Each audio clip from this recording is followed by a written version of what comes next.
现在美国啊，因为关税的关系，是不是跟欧洲整个闹翻了？现在也浮上台面了吗？现在川普宣布哦，6月1号起哦，对欧盟课征50%的关税，而且不会再寻求达成协议哦。川普怎么说呢？他说：“我们与他们讨论了，完全没有进展，那我们也不寻求达成协议了。因此啊，他直接建议啊，直接对欧盟课征50%的关税哦，真的非常重哦。那现在川普呢，严拟对欧盟课50%的关税哦。美国的财务部长来批条件差，欧盟还强硬回击哦。这个美国的财务部长贝森特表示啊，川普此举意在向欧盟施压，迫使提出更有诚意的方式。可是欧盟没有在理他，欧盟直接讲，强硬回击，我们必须要捍卫自身利益。那欧盟谨慎回应川普的关税威胁哦，双边谈判的拉锯战恐怕会到7月哦。这个是轮值欧盟的主席哦，他怎么讲？他说，目前双边正处于你来我往的谈判阶段，美欧呢正在谈判，那有些在这个台面下桌下进行，那有的呢则是选择公开喊话，预估美欧谈判呢可能会持续到7月初左右。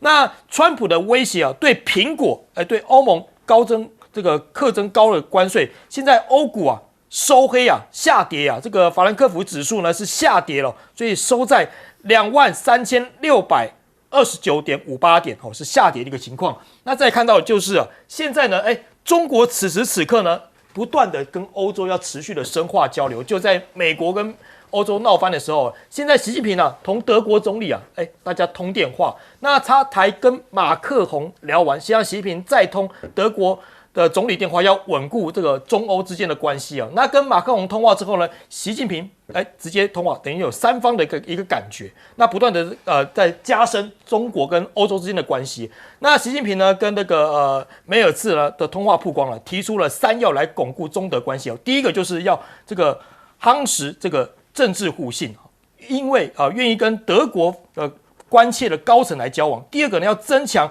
关系的韧性双方既要继续做大汽车，也要培育 AI。第三个呢，要增添合作的动能。所以呢，希望德国为两国双向投资合作政策多支持更加便利。那习近平呢通话马克宏，同一天，王毅也跟荷兰的外交大臣也同样也会面了。那双方呢也达成6点的自由贸易协定那对于这样的情况呢，这个上海全球治理的理事长呢江峰他分析什么呢？他说现在中欧领导人通话互动有助于增进彼此的了解，然后深化政治互信，为双边关系的稳定发展奠定了坚实的基础，也给动荡的世界带来信心所以有这样的脉络存在。那中美的关税现在是不是呈现一个白热化的一个情况因为美股呢在关税措施下呢是收跌的一个情况你看道琼指数大跌了500点，标普500跟纳斯达克指数呢也分别大跌了1.2%跟1.5%。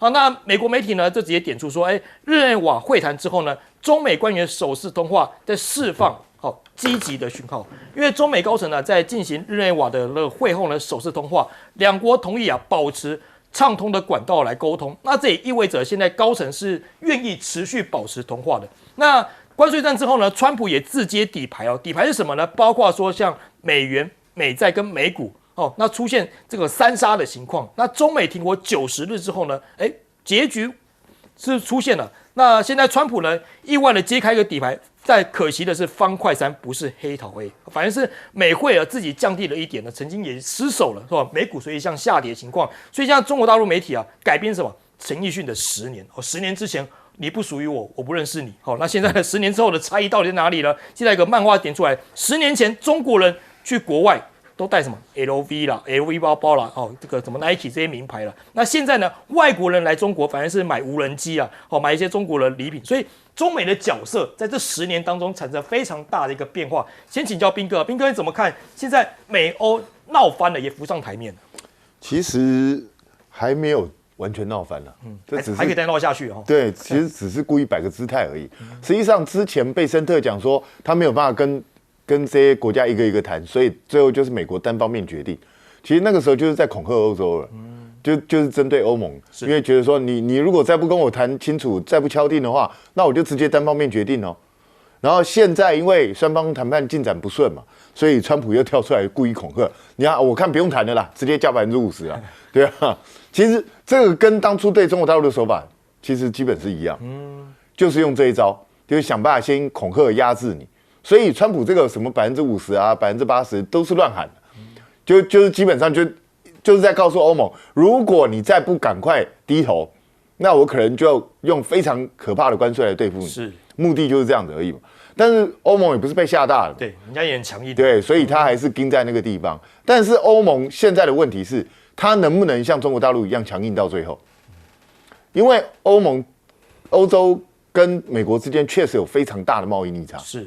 那川普的指控哦，说他的关税壁垒啊，或是非关税壁垒啊，其实欧盟真的也有不少，确实是有。那只是问题是，欧洲可以坚持下去吗？因为中国大陆有这个底气，对，因为美国有很多东西，它确实需要中国大陆的东西。那欧盟呢？欧盟有没有美国非要你的东西不可？恐怕他这一方面的筹码相对就没那么多。是。所以欧盟自己要去考量到你手中到底握有多少筹码。那再来另外一个很重要的是什么？就是欧盟理论上是好像一个国家一样，可是实际上它并不是真正的一个国家，所以它内部其实是意见分歧。那在内部意见分歧的这个情况下，美国是有机会各个击破。像比如说意大利总理就跟川普私交很好啊，对啊，我觉得他就很可能会被撬墙角，对啊。然后还有其他几个国家。如果面对美国真的要征收非常重的关税，这些国家可能会怕自己的经济垮掉，所以可能会私底下去跟美国谈啊。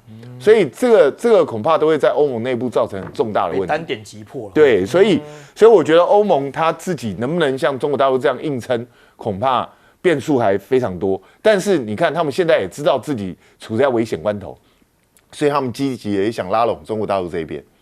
那实际上他也是在告诉美国一个讯息，就是过去我跟着你去对付中国大陆，但是现在你居然来对付我，对，那我也只好就是放松我对中国大陆的这样的这一个对抗，甚至如果你逼我逼急了，我可能会干脆跟中国大陆走在一起，不跟你走在一起啊。但是这一招我觉得对川普用处不大，为什么？因为川普的想法是有种你就走过去啊，对。对啊，你走走看嘛。对啊，你走过去试试看啊，看你跟中国大陆走得近，你有办法这样走吗？我觉得川普的想法是这样。那当然，美国手上的筹码有没有这么多？恐怕也没这么多。因为如果他持续采取这种高姿态的话，他能够撑到多久？因为马上6月就要到啊，是他的美债问题马上也要出现了。所以我觉得双方现在就是看谁能够扮演这个胜利者到最后，请注意，大家都是用扮演的，因为其实大家都不是胜利者，大家都会受伤啊。美国的经济现在还是非常风雨飘摇，非常不安定啊。是，你看这个消息一出来，包括纳斯达克，包括道琼，全部都下跌。对，因为美国人也觉得经济的变数又要出现了，所以川普能够这样盯多久，当然也是一个变数。可是我只知道这一场闹剧如果持续这样搞下去，我觉得美国的经济会被美国人自己搞垮，所以这个才是一个最大问题。如果你长期让市场处在一个动荡不安的情况下，我觉得慢慢的，我们最担心的经济大萧条可能就真的会出现。是，好，请教李老师怎么看呢？对，因为川普这一次喊话就是说不用谈了，6月1号直接克50%，当然就是一个这个谈判的一个策略了。他在场外先做施压。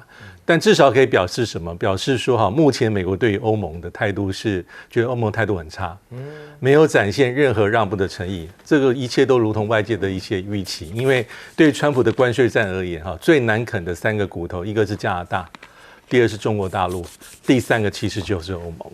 那其实，在4月2号这个一开始宣布对等谈判的时候，对等关税的时候，欧盟是被克20%。不过当时欧盟早就准备好。我们记得当时冯德莱恩他们的规划是说，我们准备对210亿欧元的美国进口商品课税，而且分3个阶段。那其实到现在其实欧盟在5月初的时候也放话，他说准备对1000亿欧元大概1110亿美金的美国进口到欧洲的商品要课关税。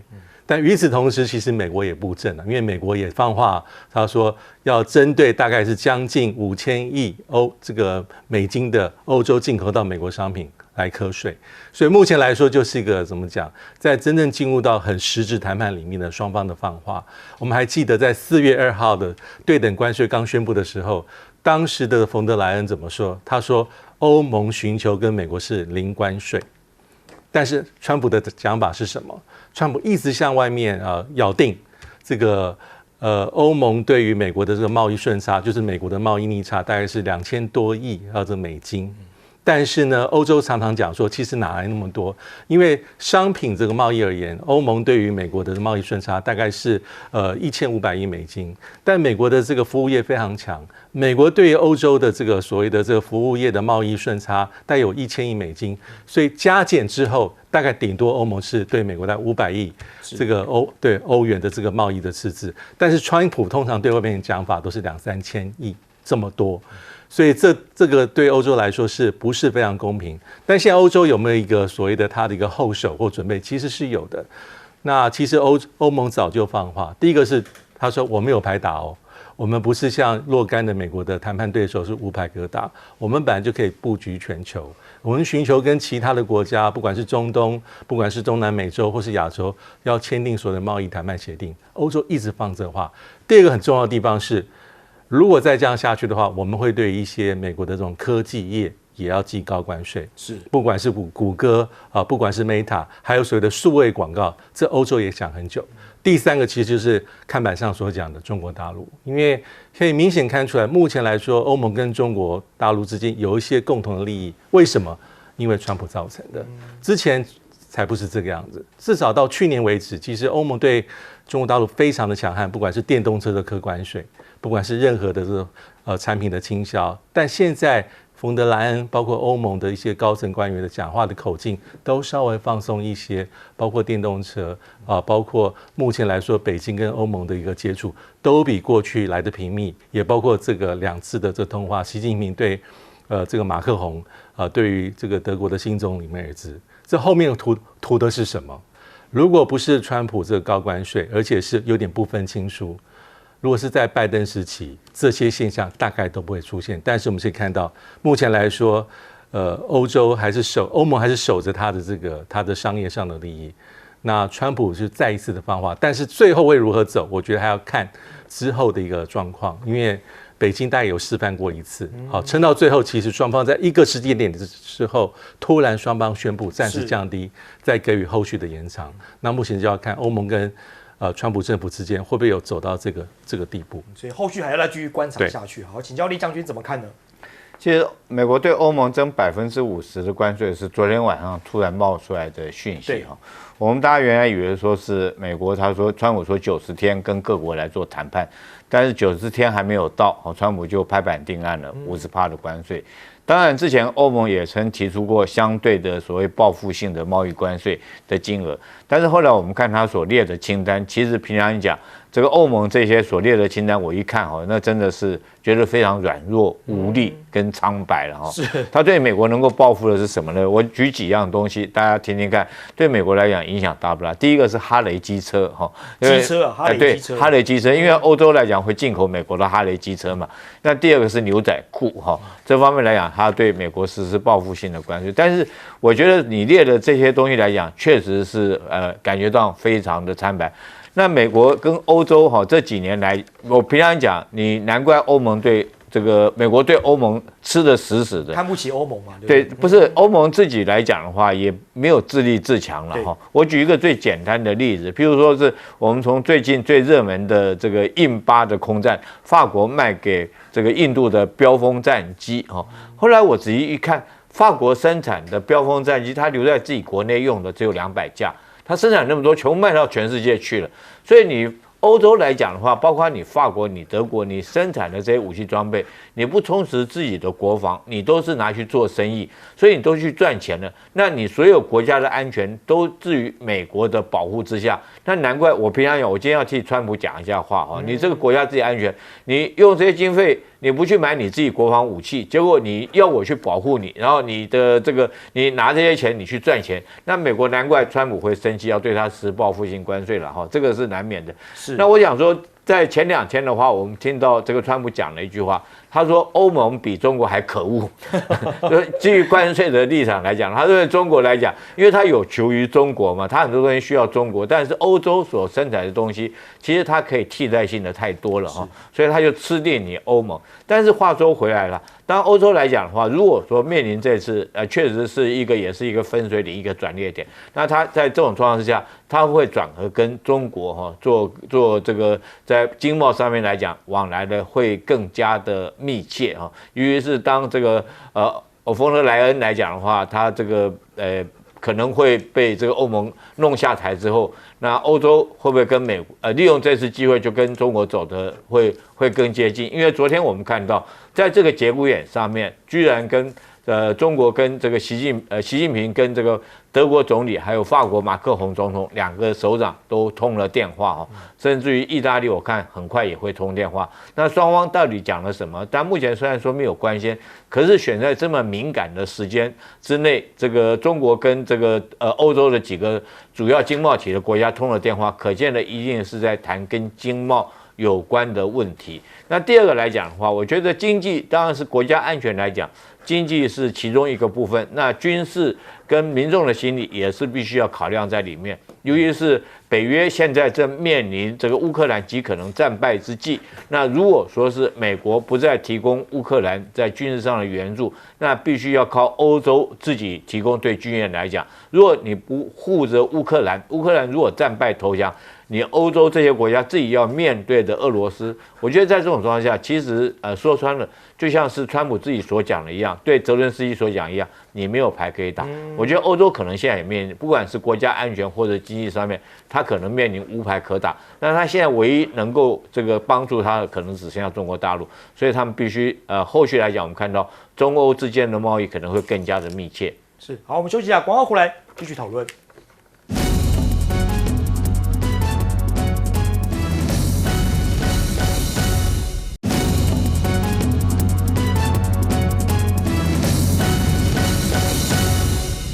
欢迎回来，新闻大白话，我是罗王哲。再看到这个哈佛的争议持续在延烧当中。那现在哈佛也要硬起来大战川普我们先给大家看这个时间序的部分5月2号的时候呢，川普表示将取消这个哈佛大学的免税资格。结果到了5月22号的时候呢，美国政府下令禁止哈佛大学招收外国留学生。那现在正在就读的外国非应届毕业生，必须在72个小时之内，你要转学或者是离境，给你这2条路来做选择。那现在哈佛也不忍了，哈佛也要硬起来反击了。哈佛现在遭到禁收国际生，校长公开信曝光，提告川普政府这个是哈佛大学的校长艾伦现在呢公开了这个信里面强烈谴责，这是一个非法而且毫无正当理由的行动，而且呢已经提到学校正式提出诉讼。那随后呢也申请临时限制令。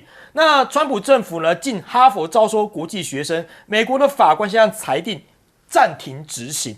法官他认为他做出裁定了，特此禁止川普政府执行撤销原告的这些认证那现在呢，川普为什么要对哈佛下这么狠的毒手呢？大家也想问是不是打击反犹太只是借口，或者是要动摇美国国本呢？现在法新社的报道指出说，这真的是正在发生的事情吗？不少美国人表示川普是在利用政府打击政敌，排除异己，对美国的言论自由、学术自由的打压，这让美国不自由到动摇国本的程度那外国的学者认为这根本已经动摇大学自主的学术自由根本了。那更为大学减弱美国磁吸效应的人才效应那以后没人敢去美国读书了嘛，叫你走就走。那现在受到影响的是谁？比利时公主，哇，她也在哈佛读书，结果现在她也学业也受到影响了，因为她今年23岁，渴望成为比利时未来女王的伊丽莎白公主，刚在哈佛完成第1年的课程，那恐怕她无法完成她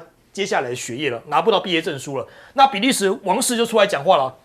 他也不太敢骂川普，就说我们正在调查情况还是有点保留。那现在呢，川普下令要禁止哈佛收外籍生，全球一共有6800名的学生受到影响。那现在全球要抢着要了。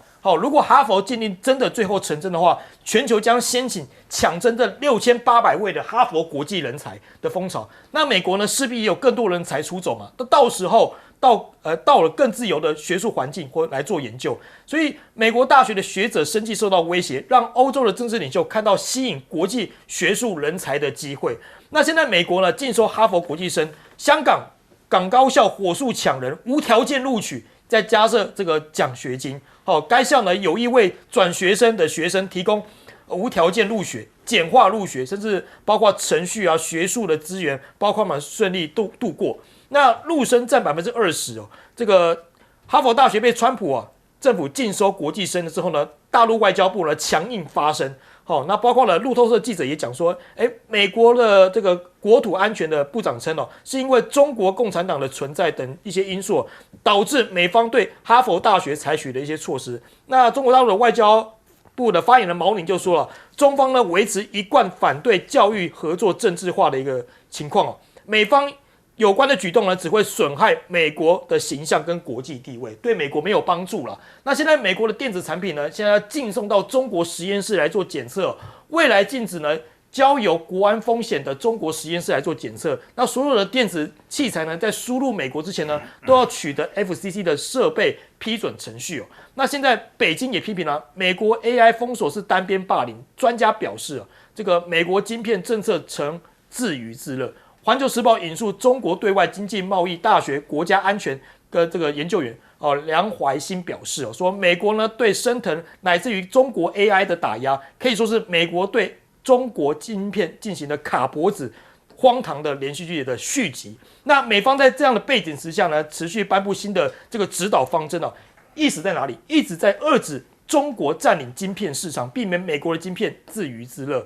那中国的在晶片的领域呢，正在从这个规则的追随者，现在变成自己技术的定义者了。怎么就变成这么大的转变呢？中国在 AI 的论文发表量跟专利的申请量，现在已经领先了，证明中国呢正在从规则的追随者转变成为技术的定义者，动摇了美国对于自身科技霸权的永续性的信心。那另外呢，再来就是稀土的部分稀土是不是成为反制的王牌？现在学者点出说，中国的稀土提炼技术已经领先美国20年了等于美国现在落后中国20年了。先请教彬哥，彬哥怎么看哈佛的这起争议？其实这个是非常不可思议的就是川普好像跟哈佛有仇一样。对，他先是把他的22亿美金的补助直接给他停掉，那现在干脆直接说，你如果再不遵守我的规定的话，我就以后就完全禁止你招收国际学生，而且是现在立刻开始，马上要转学，对，就要求他们直接滚蛋。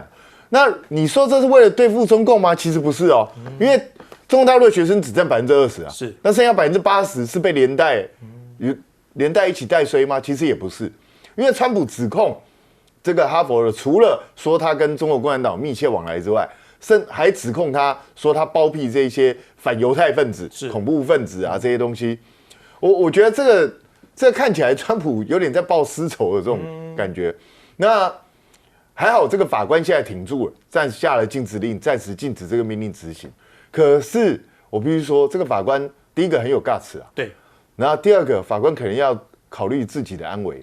之前美国有一个法官叫杜根，就是因为川普的反移民这个禁令嘛，反非法移民禁令，结果那个法官判不可以去抓捕那个非法移民，结果那个法官就被逮捕。是，对啊，这个非常恐怖，要自求多福一下。对，所以这个法官会不会遭遇到什么问题？这个真的很难说，因为川普现在是杀红眼，就什么东西都跟你硬干。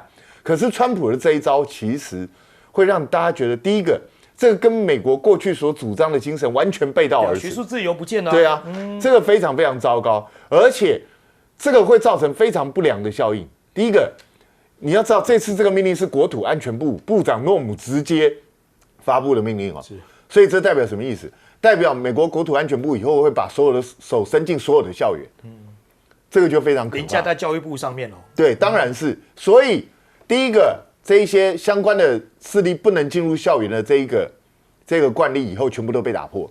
那第二个呢，很多国家以后就要开始思考，我还要不要去美国留学？因为这个很危险，因为美国政府随时可能对你做出任何奇奇怪怪的处置。是，你看，包括这个连比利时公主的未来都不确定了，这还得了？所以我觉得这是非常糟糕的一件事情。那第三个，这个美国不知道自己为什么伟大吗？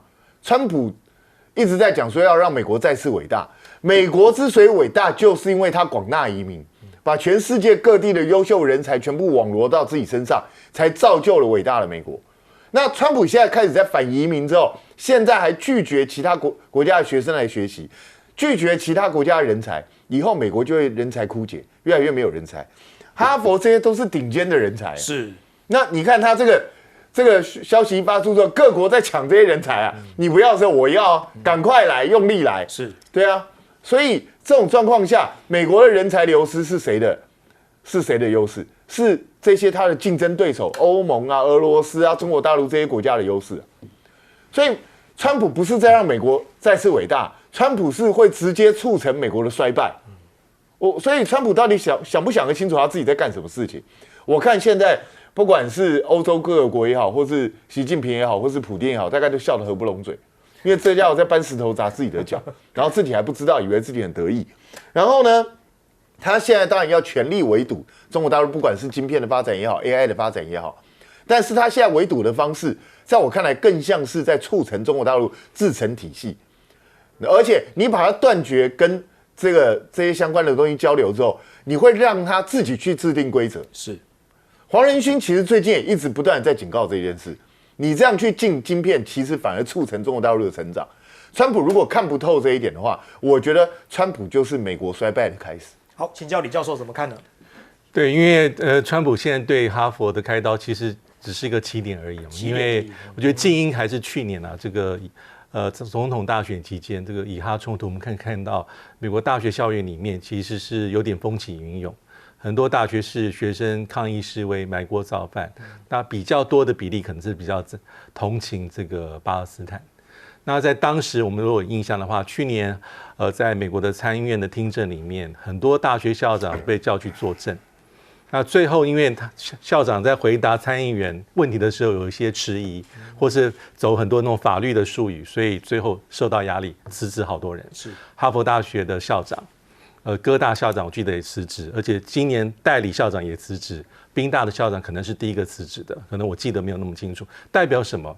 代表这些大学校长在一个困境当中，一方面他想要向校园的员工学生展现说我尊重校园自主、学术自由、言论自由，但另外一方面，因为保守派包括川普阵营，包括国会议员说你没有办法维护校园里面的基本的秩序跟安全，还有犹太裔学生的安全。所以在这样的状况之下才爆发出来。但是后面其实川普他顺便砍什么？砍这些学校，你还在做什么 DEI 多元什么这个平等包容政策的，川普根本不要。还有就是他更明白的指责是说，这些校园里面基本上是反犹主义的温床。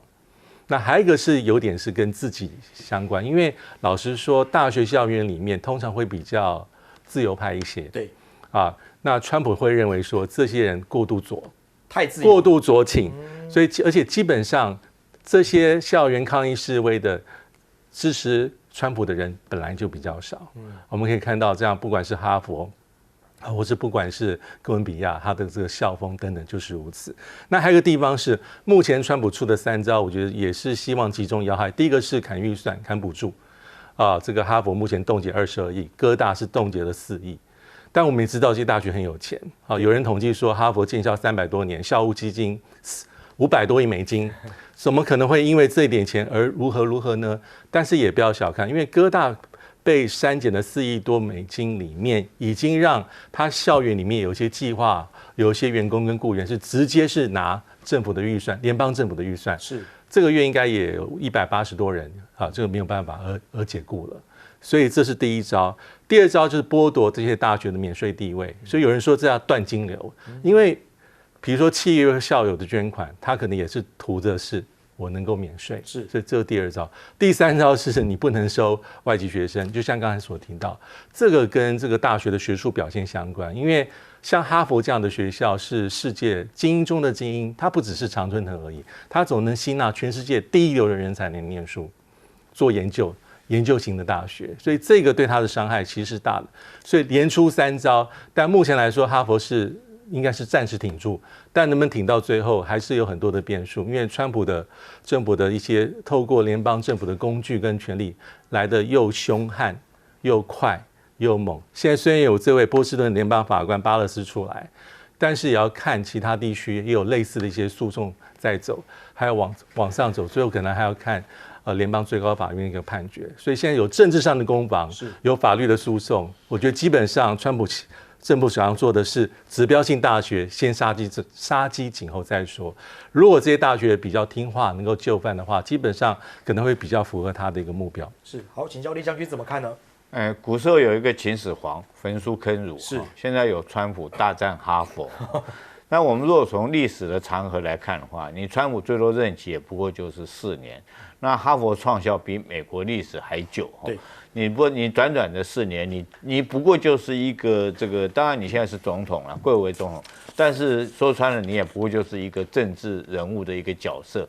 那你怎么去这个？我不相信你可以抵挡得住学术的历史长河，你绝对挡不住的。是，但是你这种作为，只有对美国学术造成伤害。我们不可讳言，我们看看美国这几所常春藤大学，它等于是说，因为它的学术自由，所以在这个，尤其是2次世界大战之后，它可以广纳全世界的优秀的学子到这边来做研究，在这边来做求学，甚至于我们不可讳言，譬如说像我们台湾来讲，那时候最优秀的孩子都到美国去这个进修了，没错，这个台大毕业以后，对不对？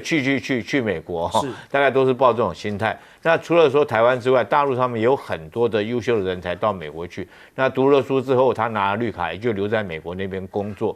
那甚至于我们在讲其他，包括印度，这个国家也是一样。印度不可讳言，它14亿的人口，有很多是优秀的人才。其中我这边讲一个笑话，曾经有一个印度的学生到美国麻省理工学院去，这个要去入学嘛，哈。那个教授，麻省那个教授就口试就问他说：“你为什么要到我麻省来？”他答了一个理由是，因为我的印度理工大学没考上，所以我才到麻省理工学院来。当然，这个到底是真是假，我们不晓得。但是你不可讳言，现在美国来讲，不管是矽谷或者是很多的科技业来讲，确实有很多印度的高阶的科技人才，人才是不分人种的了哈，包括欧洲那更是如此。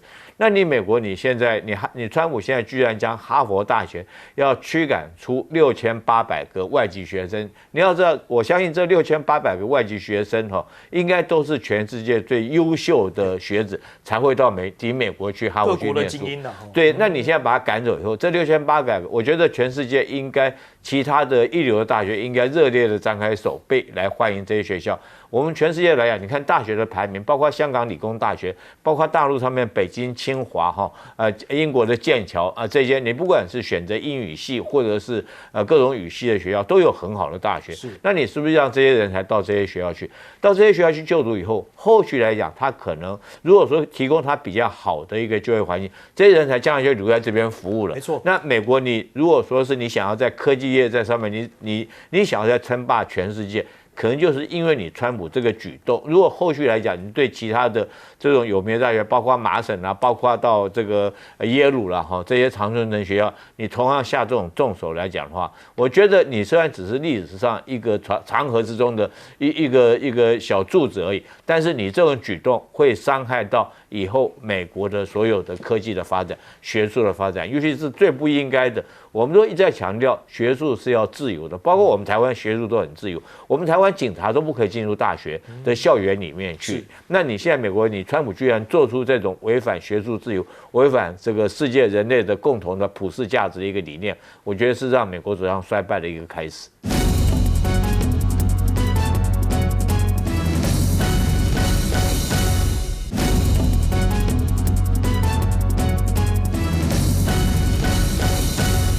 刚上节我们也讨论了，这2天国际非常瞠目结舌的都是哈佛的事件。川普要对哈佛开刀，要求72小时之内，哈佛学生境外的部分6800人全部都要离开，或者是要转校。那么这个事情呢，哈佛大学除了采取法律的途径，这个法院的部分，联邦法院已经裁定暂停执行。但是校长再进一步的，这位是犹太裔的校长，他也公开的发了一封信，强烈谴责。他说这是非法而且毫无正当理由的行动，并且提到学校已经正式提出诉讼，随后申请临时限制令，所以暂时的保住了这些境外学生的权利，暂停执行。接下来会怎么样？不知道。法院算是非常法官火速的就做出了决定，他认为这也是不符合这个任何的法规的规定暂停禁令之后呢，我们比较一下，在台湾上段我们讨论到台湾大概有52名学生，我们政府没有加以抗议哦，只说我们随时可以欢迎回来，台湾各个学校可以等着招收，淡大可以招收，学校可以招收他们回来念书。那大陆的学生呢，他们占比有20%，大陆方面由外交部发言人毛宁公开做出了严正的抗议。他说，中美的教育合作是互利的，中方一贯反对将教育合作政治化、强硬的发生。那么，因为占比很高，中国学生取消机票啊、奔走求助啊，他们都纷纷讲人生全乱了。我们在讲嘛，因为想要去念个哈佛、哥大啊这些学校，对很多孩子来讲都是一生中很重要的人生规划，甚至是梦想啊。想不到好好那个书都不能得到正常的权益，现在到底要紧急取消返国还是怎么样？还是像有跟牛津哦，有个我看到个家长在讲哦，本来呢是录取的哈佛跟牛津啊，考虑要怎么办？那现在是不是要回去牛津算了哦？那很多的人生那6月就要去办签证了，现在卡在当中，完全不知道该怎么办。哈佛被禁收国际学生，川普简直是太疯了哦！各种的言论讨论，留学生的家长说，就像我刚刚讲的，哈佛跟牛津选一个嘛，本来。毕竟怎么样，哈佛仍然是在国际上有数一数二的地位。现在大家都会开始对美国的学校产生了怀疑，因为川普接下来可能对哥大、对宾大其他学校也要开刀。那上海的某个语言学校的培训机构的家长说，原本准备送孩子去美国的家长啊，可能都会想办法换加拿大啦或其他的国家哦。川普这个做法也害到了2个。比利时的美女公主哦，他们正在哈佛念硕士学位，公共卫生政策的学位，现在被弄得他们也是外籍耶。怎么样？他也是2+2都没办法数出来的什么哈佛学生吗？川普瞧不起的这些外籍生，现在这些人呢，其实都是在学术上很有前景或者精英。现在大家都其实都很抢着要啊。例如香港科技大学哦，也会无条件录取哈佛的国际学生。这位是已故的赌王，他的儿子曾经在哈佛演讲，他公开的讲，告诉大家就是说，建议你们啊。学生要回国去发展，因为你们是最优秀的人才。听听他4月份刚好去在哈佛他所做的演讲。I had offers to stay here in the U.S. and I firmly believe that having the best education from the U.S. would really set me up well here. But in reality, I chose the other way around, back to China. My suggestion is you should all go back to China. And I'm totally biased here because you guys are some of the smartest, most intelligent people that our nation has produced. You can go back.Totally leverage your relationships and resources that yourself and your friends and your parents have built for you. Don't let that go to waste. Build something successful. Ring the bell here. There's no difference in pride. You'll still feel just as happy. 川普的疯狂政策搞不好都已经看很稀松平常了，不稀奇了嘛。连他的儿子也一样，他的儿子呢，小川普。支持的一个运动会叫做兴奋剂增强运动会，即将在拉斯维加这里要举行，从2026年5月21到24要举行的比赛。特别的地方是什么？运动员不需要接受任何兴奋剂的检验，而且在有医疗监督的情况之下，可以使用兴奋剂PED 这是怎么回事？因为投资这个比赛的呢，包括了有小川普啦，那各样单位，那因为有小川普关系，就更被。不敢得罪嘛，要总统的儿子在这里要办啊，结果多国的体育单位都已经发出了警告并反对。那么像这样的做法呢，中国的反兴奋剂中心立刻第一个跳出来坚决反对。那么他认为，这样子。将兴奋剂美化为科技进步是不合理的。目前大概有90%的美国运动员都不受世界反兴奋剂条例的约束。为什么只有美国可以？我们还记得在巴黎奥运的时候，把中国的选手特别看管，游泳队被药检将近200次，因为他们比赛会赢，就是表示他们有特殊的用药吗？那用这种歧视的角度把人家一再而再这样子检验人家，其实也会影响人家身体的还有情绪上的各种表现。现在搞了半天，在美国直接要办不用兴奋剂检查鼓励兴奋剂检查的运动会，是不是太讽刺了呢？那么美国人现在对川普的不满，在随着民调各种攀升之外，发现媒体上面的记录也会奇怪的消失。例如白宫网站上面很多评论以前都是以 YouTube 为特色，现在呢已经经不再为公众提供全面的记录了，而只是选择性公布一些事情比较奇怪的事情都不见了像他骂大家笨啊，2+2都不会，我想这种一定不会出现。所以赫芬顿邮报的高级白宫记者说，白宫正在从网站上删除许多最疯狂的言论，那会不会删就没啦？都是疯狂的言论。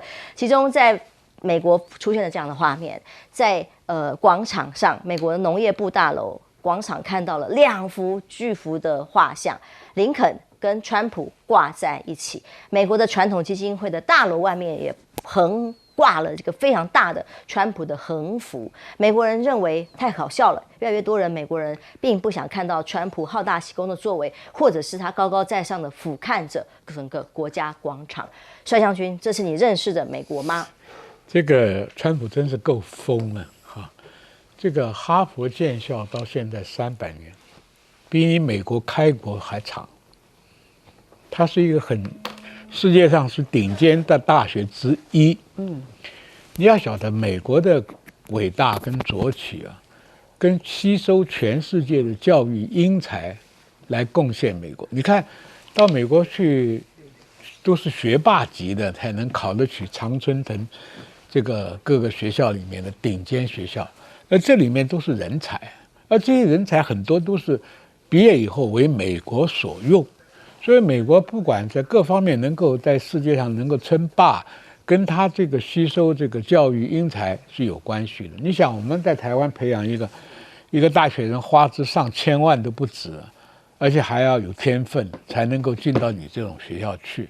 而且去10个里面可能有8个留在替美国在做事，所以他这种行为只是为了支持以色列做出这种非常不合常理的行动。他忘了一件事情哈佛最有名的就是哈佛法学院。那今天美国的法界里面有多少哈佛学生？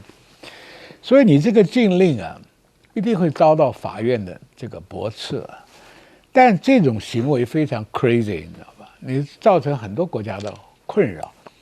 我跟你讲，现在在争取世界教育排名都希望能够收到好的学生，不但不收你的学费，还包吃包住，还包你的这个零用钱，就是为了学校能够培养出，譬如说诺贝尔奖的得奖人或者是某一个科技界的天才，对国家才有帮忙嘛。像川普这种蠢蛋做这种事情是自毁根基的一种做法。他还说人家可能2+2都不会算的学生来这里补数学。问题是他是2+2不等于1，因为这种是典型对学术界的一种污蔑，因为他没有很高的学历对不对？他就感觉到是代表这种对高知识分子的一种歧视。第二个，可以用禁药。美国选手是最喜欢用禁药，他为什么要取消禁药呢？像美国游泳队拿很多奖牌都是用禁药，那用禁药有什么好处呢？因为基本人西方人对东方人来讲，他体型就比较大，高大，你吃兴奋剂也好，吃那种助长肌肉的也好，对他们来讲可以增加很多的肌力，所以比较容易拿到名次。为了这个，他居然冒天下之大不韪，说可以取消禁药。这个取消禁药，就看我们好像是日本那个相扑选手，为了取得体重上的胜利拼命吃吃到这个人已经体重不知道几百磅，可是这种人对身体健康都有害处的。但美国一样你让这种运动会里面禁药这种滥用，对运动员的生命是有问题的，对运动员所创造的成绩是假的，被质疑的。这种是被大家所不赞成的，因为奥林匹克最大的精神是公平竞争，所以你这个禁药的突破，就代表你奥运的精神整个就沦丧掉了。所以我讲这个疯子做的事情，非常人所能揣度。那老师在学校教书，看到哈佛的处境，应该特别。那我就讲教育。好，我觉得立国之根基就是教育了，不管你政治、经济、军事、文化，所有东西还是从教育开始。所以我之前讲说，那像比如现在 AI 的发展，我就写了一篇文章，叫做《强国需要强 AI 孩童教育》，从小长到大。什么教育就走什么样的方向。那今天哈佛大学大家都知道是什么样的学校，非常的 top， 就很棒的学校哈。但是你知道哈佛大学校长现在对川普所做的行为啊，就讲了一段我觉得蛮有道理的话，叫他是非法且没有正当理由。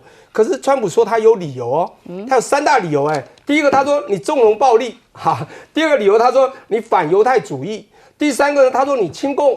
这3个理由我都觉得很奇怪。第一个，纵容暴力，请问什么叫暴力？我就想问定义在哪里？闯进国会山庄吗？对，进国会山庄嘛，你的暴力不算暴力，他自己解读。所以到底哈佛有什么暴力？我们现在搞不清楚，到底是什么东西？我想知道。学生抗议而已。对，那叫做暴力。所以这个定义很怪。所以这重点就是背后有特别的动机，要把它中间叫欲加之罪，何患无辞？就是你就是这种暴力，任何小事都算。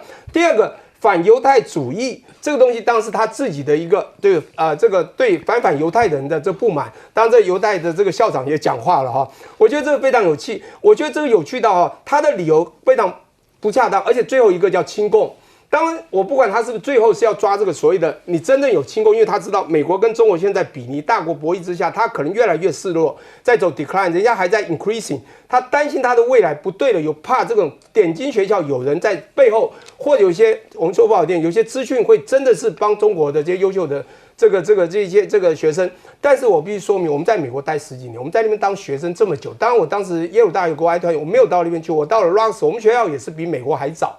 我们这种早期的学校都是很老学校，都比美国还早。那时候还没成立，美国1776年嘛那哈佛大概1636年，这么早的学校。好，不管怎么说，你现在是总统，你去告诉人家说亲共，可是我们在美国非常清楚，真正在美国的我们接触到的大陆人优秀的，其实8、9成都反共反得不得了。所以我不知道他在想什么，因为这些人是早期，当然现在会不会有变化，或他看到什么苦路线索我不知道。就是早期说不好听一点。很多是因为有美国梦，真的到美国的人。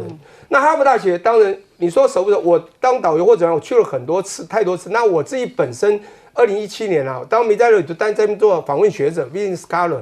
那我在想，你今天尽收国际学生，你要不要？我在想，你会不会也竞聘国际老师？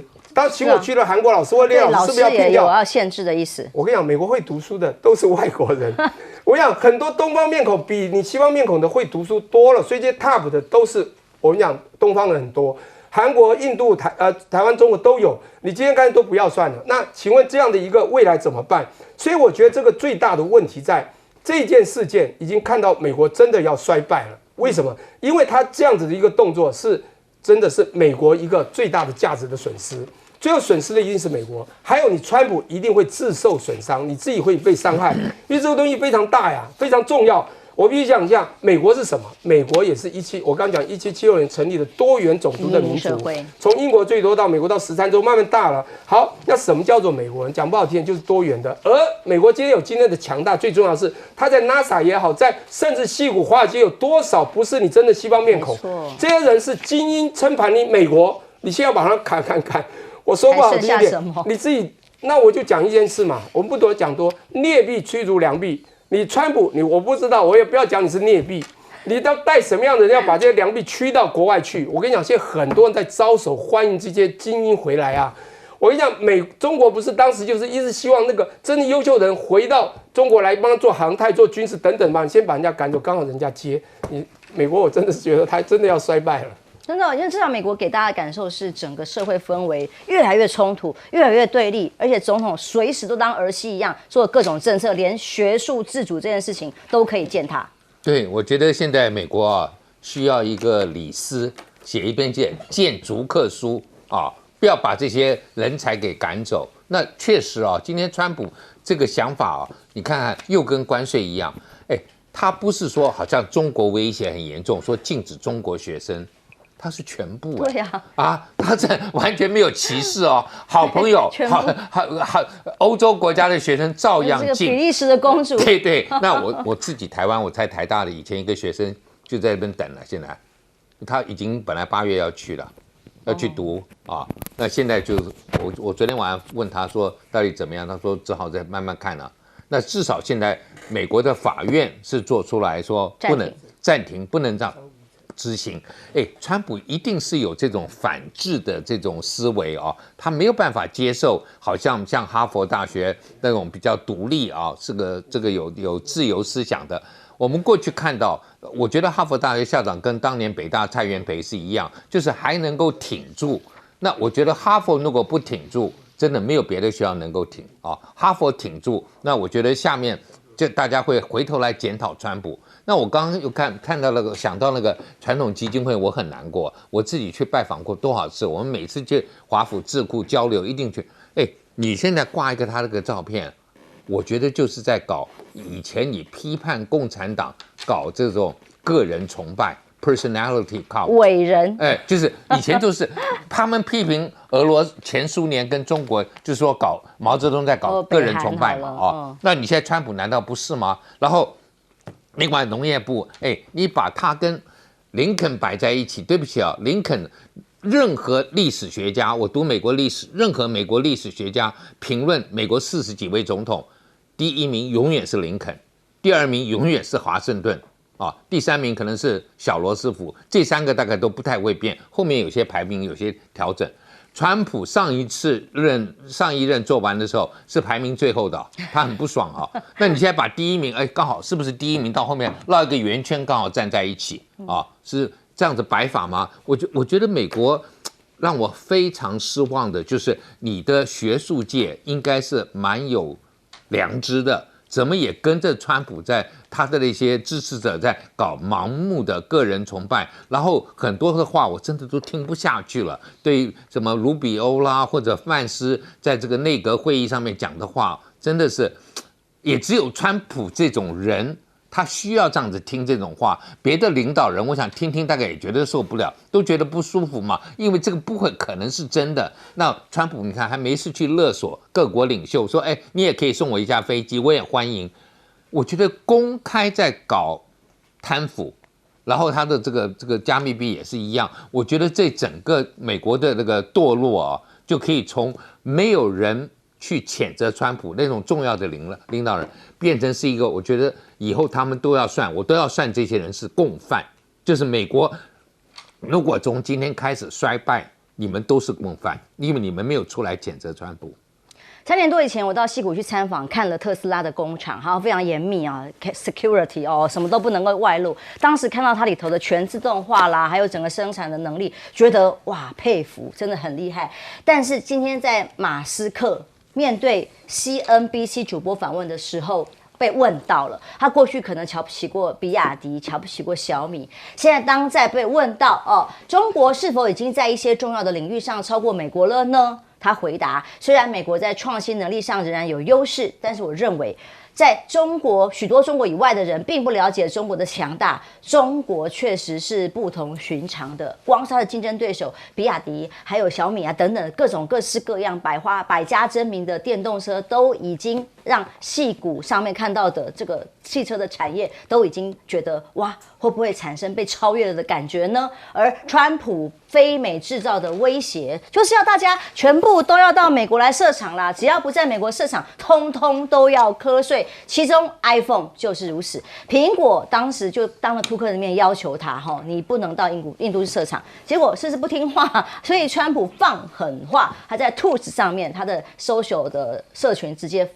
发布，我老早就告诉苹果公司的库克，我希望他们在美国贩售 iPhone 是产自美国的工厂，假如你不配合的话，苹果必须向美国缴纳至少25%的关税。不止苹果，川普也要求三星啊这些手机制造商来美国一起设厂，否则一起磕25%的关税。库克继续宣布还要在印度制造 B 计划，是不是破功了？不知道，但直接被川普这样一搞啊，市值直接蒸发了近1000亿美元，苹果股价重挫3个百分比，市值一直在蒸发当中。川普本个月公开表示的这个跟库克之间的一些小问题，是不是因为多次访中呢？其实大家想想也知道，库克在选举期间是支持民主党的，所以虽然他当选之后就职典礼不是大量的还是赞助他的就职典礼吗？但是赞助再多钱，仍然在那个就职典礼的晚会坐在最边边角角的位置，就知道川普有多记恨。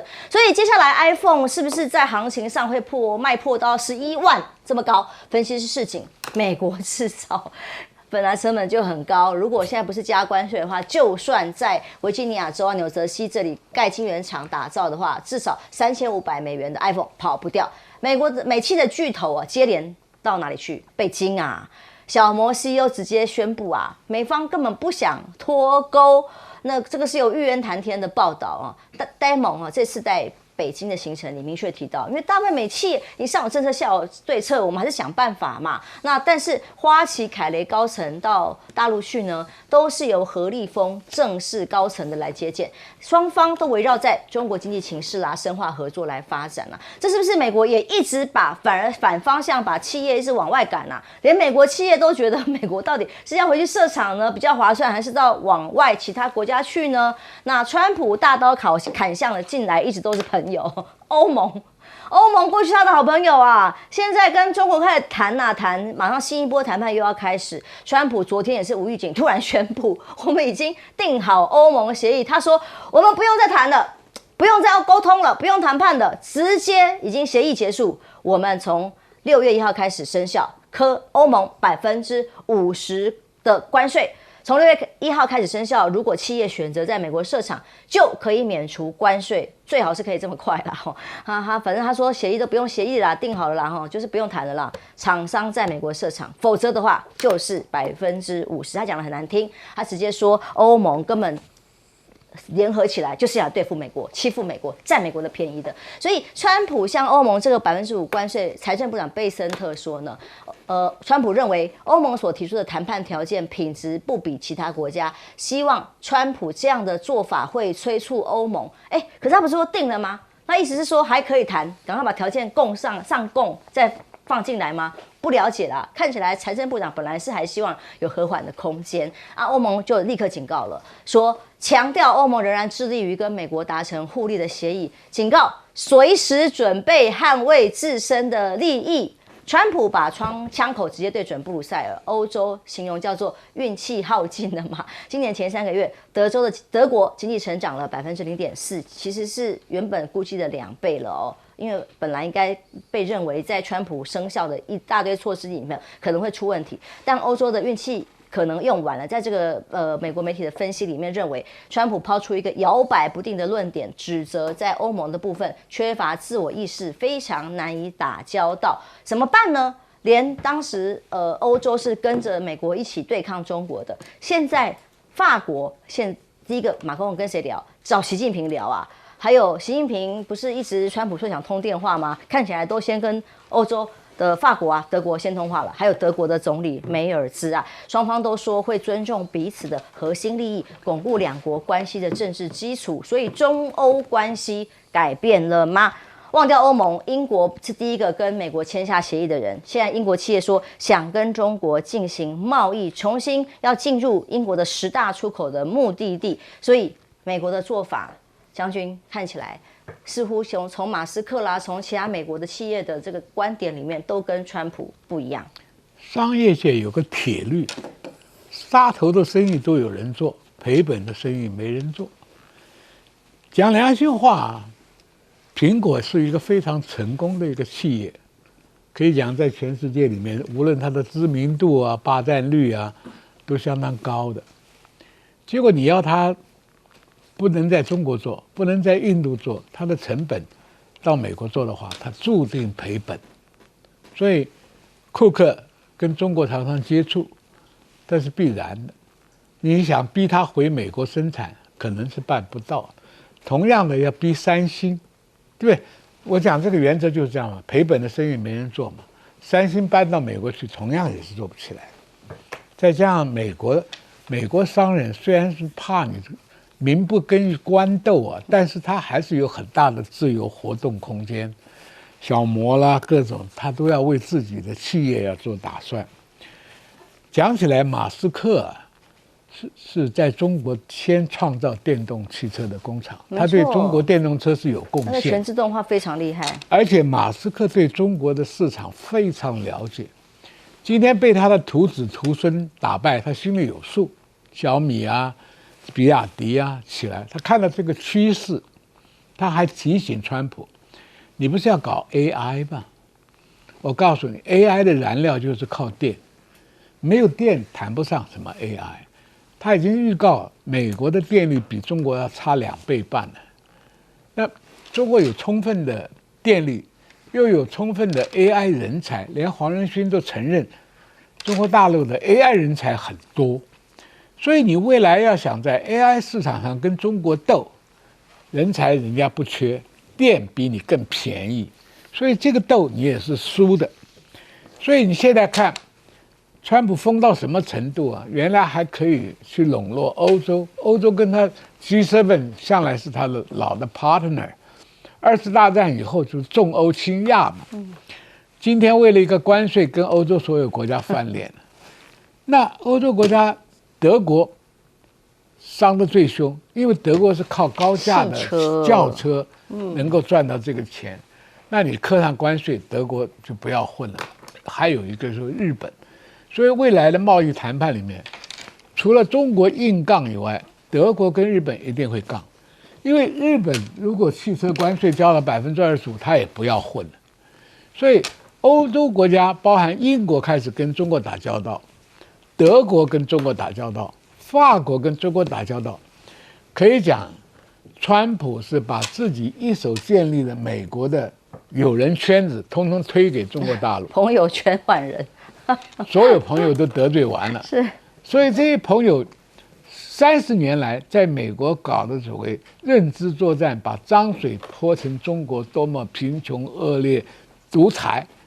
现在中国大陆一个开放政策让人家了解，最主要是经济的形势逼得欧盟必须跟中国合作。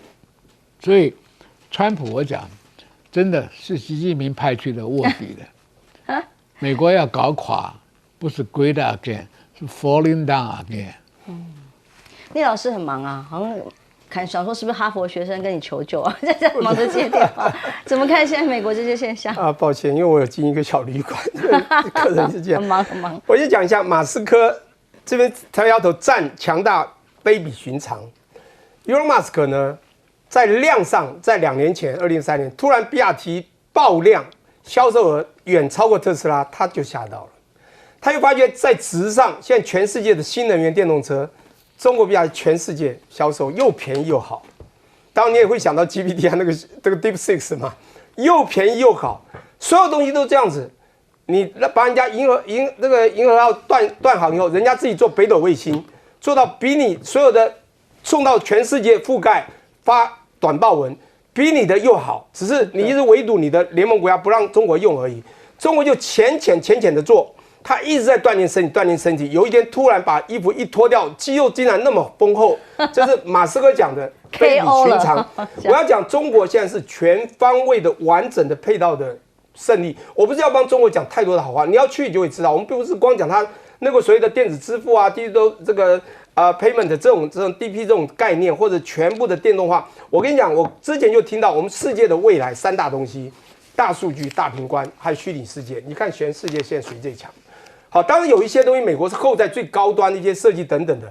请问中国做到了这么多人口全部养活，有3个最重要的术语，我念给你听：水，北方的水，南水北送，这是大家知道；电，东方的电，东电西送，大家也知道。还有一样东西，现在所有10几亿人都在玩 data， 啪数据。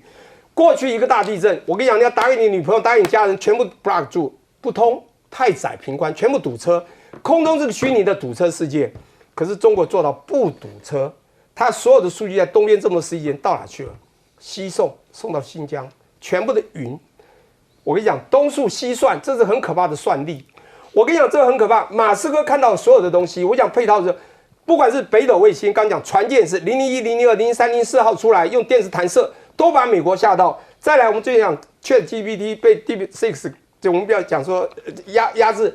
最近一个印巴战争，不是光一个第4代歼10就让全世界来采购吗？因为它真的是配合上它的这个所谓的北斗卫星的定位，让它全方位太稳了。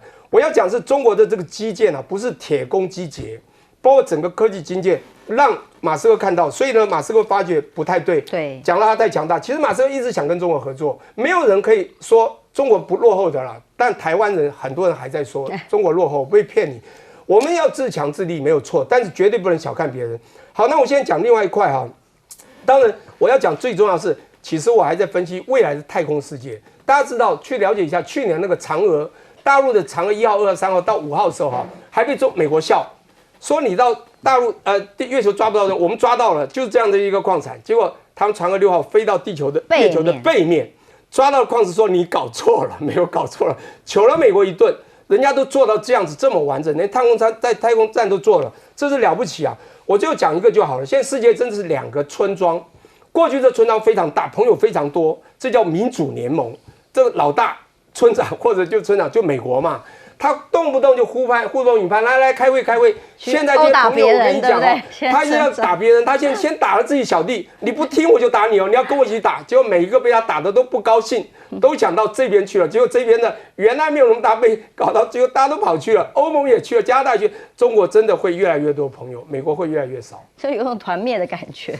严老师，我讲就是说我们以前在研究，就是西方世界，包括美国，他们这些工厂在开发中国家，在中国、在越南设立的时候，他们这些国家，包括过去的台湾，我们生产的这种名牌的鞋名牌的什么这一类的衣服，自己的工人在做，但是买不起他们的产品，因为后面那个价格很高。事实上，我们以前就在笑这个，就是说你们剥削这个东方国家的这些新兴国家的工人，结果他们帮你们做这么漂亮的鞋子，他们买不起，以他们的薪水根本买不起。好，现在同样的状况你川普把这一些制造业要搬回美国，你看光一个苹果以后就会，如果真的要搬回去这么贵的话，美国的工人来做，以前美国的工人为什么生活还不错？是因为他们买了很多大陆制造的一般的产品，大家都享受到低利的好处。那你现在如果说今天要搬回去，我也不反对，但是我要问一个最重要的问题，就是你收了这么多关税，我看不到你是要照顾真正的工人阶级因为我看了你最新的这个预算，全部都是砍富人的税。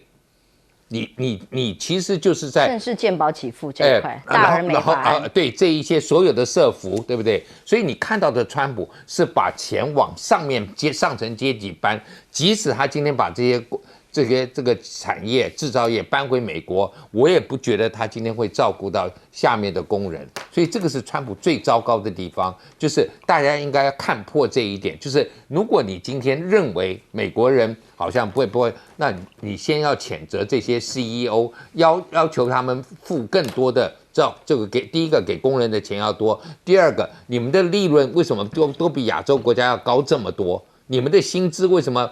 我们以前学日本说，为什么日本可以竞争？因为日本的 CEO 那个薪资没有像美国那么疯狂啊，就是它可以是工人的几倍几10倍、20倍，美国是上1000倍的，很可怕的我觉得这一点川普应该要认得。那再过来再看，就是刚刚练老师提的，你今天把你的朋友不断的推出去，你看你对欧盟搞一个50% 的关税。我当然欧盟我也讲，过去欧盟曾经被人家认为是一个叫做 Euro Fortress， 说它是一个堡垒好像也是大家进不去它的，但它自己在里头也是内循环嘛，那它也不是完全需要你，可是确实欧盟跟美国的贸易还是一个蛮重要的，那你应该拿这一个东西要跟欧盟，就是如果你今天还希望有一个朋友的话，还希望欧盟帮你在欧洲或者在其他地方，甚至在国际组织当中站在你这一边，你至少要很客气的跟他们来往，不是我觉得川普没事就是我们英文叫 belittle， 就把人家贬低很贬义到一个地步，我觉得没有人想跟他来谈了。